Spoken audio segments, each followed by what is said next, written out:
Hi, I'm Bybreen and welcome back to another episode of Soul Stirring Astrology, where I give you my textured take on the world of astrology. Well, there is a full moon in Virgo at 0 degrees of Virgo on February the 19th. And when you have planets at 0 degrees, it suggests that the planet is in its infancy when it's experiencing the sign it's moving into. So we have two planets at 0 degrees, obviously, because it's a full moon. So we have the Sun at 0 degrees of Pisces, and then we have the Moon at 0 degrees of Virgo. So this full moon is quite an auspicious one. The reason being is because it forms a conjunction with the fixed star Regulus. And Regulus is associated with royalty, moving in circles that have gravitas, have power, been around, influential people. So where you've got this conjunction with the moon, it's about really grounding your feelings so that you're very clear about who you want to grow into. Although it's a full moon, it's a guidance towards what have you been building up to, because the moon's energy will begin to wane, and in that waning phase you get some more clarity as to the person that wants to emerge. And so with this full moon in Virgo conjunct Regulus, there's a call here for you to be defining yourself as the CEO of your life. How are you taking yourself seriously, that you are strategically masterminding your brand, your identity, your sense of yourself? So with the moon in Virgo, that's ruled by Mercury. Now with this full moon, it's also been bolstered by two sets of stelliums. And the stelliums are in cardinal signs as well as mutable signs. So we have a stellium in Capricorn, and so that is Venus conjunct Saturn, and then you've got Pluto conjunct the South Node, that's Capricorn energy, and then the second stellium is where you have the Sun at 0 degrees of Pisces, and then you have Mercury conjunct Neptune, and then you have Chiron, which is at 29 degrees, just about to move into Aries. And Chiron is trining the North Node. So you've got this kind of stellium, so that's concentrated energy. Overlaying it again, there is a T-square that is formed with Uranus, and Uranus is T-squaring the nodes. So let me try and break all of that down for you. Oh, and lastly, you have Mars. Mars is at 3 degrees of Taurus. So Mars has just come through all of his fire, the very Martian energy, go, go, go, and has now moved into a steadier form of energy, which is Taurus. However, the fact that there is Venus, Saturn, Pluto, and the South Node in Capricorn, there is still a very strong cardinal energy for you to take action on. So let's come back to the moon in Virgo. It's conjuncting Regulus. So as I said, it's an opportunity for you to define yourself as your own CEO of your life. So that's, who are you hiring in your life across all phases of your life? Who are you outsourcing parts of your life to? Who are you firing?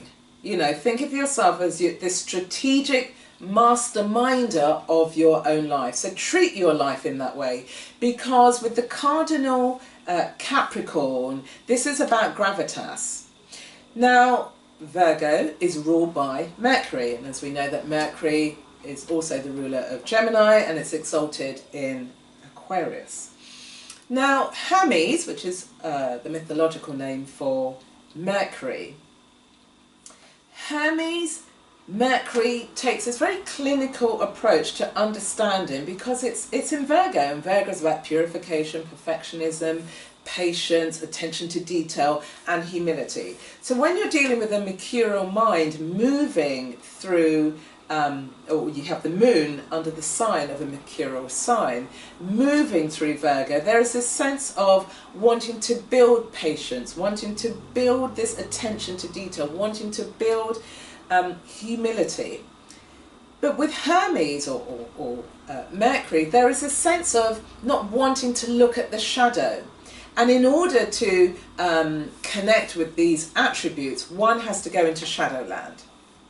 One needs to really start exploring the unconscious. And Jung described this as sulfur. And sulfur is a negative, substance.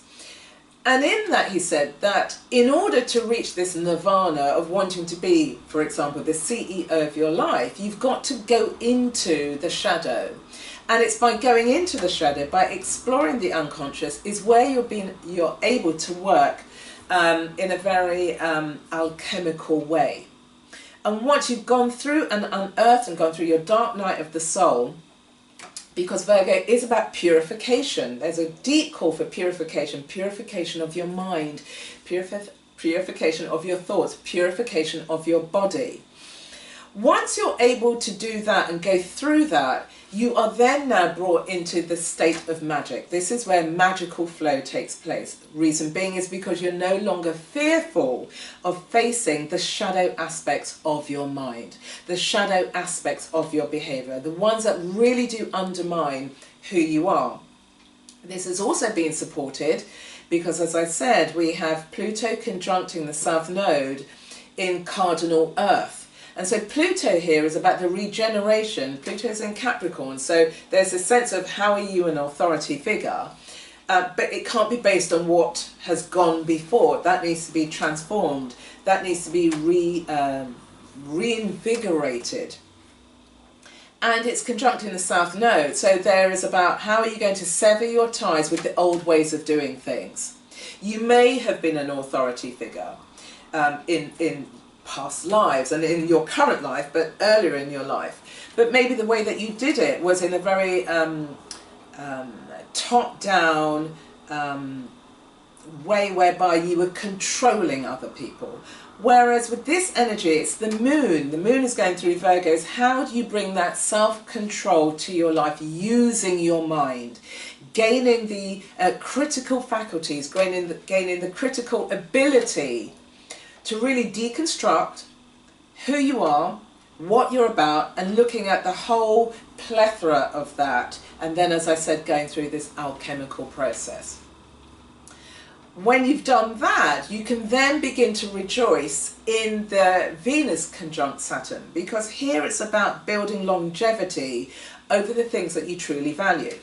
Now, if you were paying attention to Venus's transit through Scorpio through autumn of 2018, you would have a really great sense of what it is that you value, because if you've gone through that process, you've already cut away. It was Scorpio. It was really about tackling those emotions and feelings and scenarios and situations that are no longer serving you. Now that Venus is conjuncting Saturn, what you're beginning to build now is going to set you on the path for your future, because Saturn is about the commitment to, it's about longevity. So this sense of you building yourself as this CEO of your life, you have a longevity over that because it's been built on things that you actually value. Turning now to the other stellium. The other stellium's in a mutable sign. It's in Pisces. So we have the Sun in Pisces. We have this conjunction with Mercury and Neptune, and then we have Chiron trining the North Node. So dealing with Mercury and Neptune. So here there's this vibration of wanting to escalate up into the ethereal thoughts and patterns in society. Ideas that could be quite harmonious and healing and transformative and compassionate. Where you've got Mercury conjuncting Neptune, here is a signature of great creativity. Neptune rules like photography, creativity, films. So there may be a project that you're trying to birth with this, using your communication faculties and actually creating something quite dreamy, quite creative. that's one side of things. The other side of things is because when you've got Mercury and Neptune, or Mercury in Pisces, there is this sense whereby you could be prone to delusions, deception, or, you know, only telling a bit of the story, being very secretive. You could actually be somebody who, in order to get your own way, in order to dominate, in order to control, is where you begin to manipulate through lying and deception. So you need to be careful, you know, what's fake, or where you've been misled, or what have you misunderstood.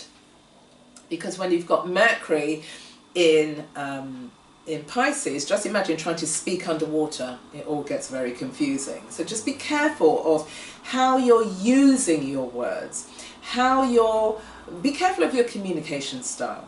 How are you communicating? Are you communicating the truth? Don't forget, we've got Jupiter.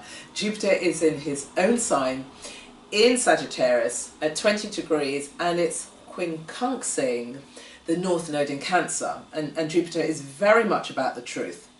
So Jupiter is fire, it's quincunxing the North Node in water. Does the water dampen the fire energy? Is there a dissipation of truth coming?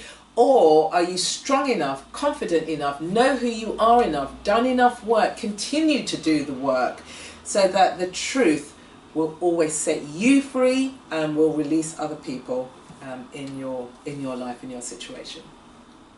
So that's the kind of context to this full moon in Virgo. It's healing, it's purification, it's transformation. It could also be about healing your body, healing your thoughts, healing your mind. It's about how do you embrace your schisms so they no longer are toxic. You're able to basically not even juggle, but live with, flow with, be free with the different aspects of your life. Because you face the shadow, because you've gone into the dark night of the soul, you are then now, you've emerged into the clear light of day, as they say, and now you're ready to build. And you're ready to build because Mars has moved into Taurus, and Taurus is ruled by Venus. Here again, there's that energy. Although Mars is at 3 degrees, it's not trining Venus and Saturn, but there's a deep resonation because they're Earth. And so, you know, build that thing that you really value. Don't forget, we've got the moon in Virgo, and Virgo's about, or Earth, it's Earth. So you're working with the soil, you're working with the Earth. You're working in a way where you're beginning to transform, you're creating something that's meaningful. And with Mars going through Taurus, you're going to do that in a consistent, persistent way, until you reach your goal, until you reach your personal nirvana. And with Mars in Taurus, what you're seeking is to build something tangible.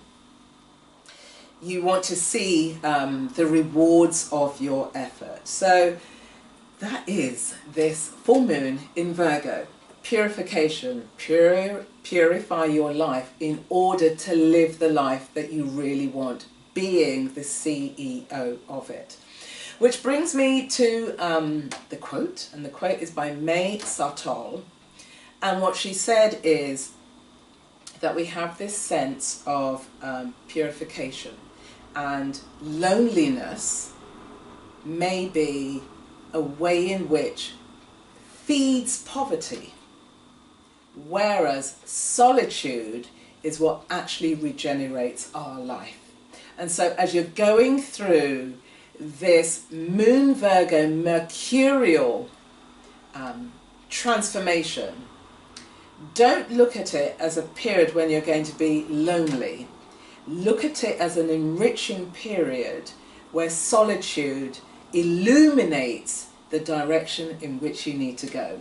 So that's it, beautiful people. As always, I love to connect with you. Put your comments, queries, questions in the comment box below. Feel free to share this with anybody in your network, and I will see you again on the next episode. Bye.